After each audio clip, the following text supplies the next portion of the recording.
Once on the test bench, a qualified worker first purchased the hydraulic circuits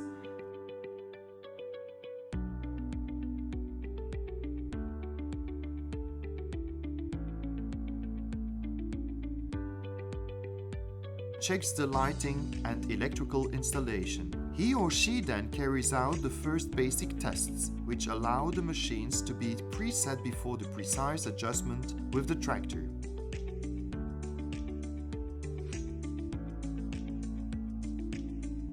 In the case of slurry tankers, for instance, if they have been ordered with a spreading implement, the combination of these two elements is also done in the test area. Adjustments are then made under real conditions using rainwater. When leaving the test area, all JOSKIN machines are ready for use and can be delivered to the dealer. All he or she has to do is hitch it up to the tractor, and the pleasure of working with a JOSKIN machine can begin.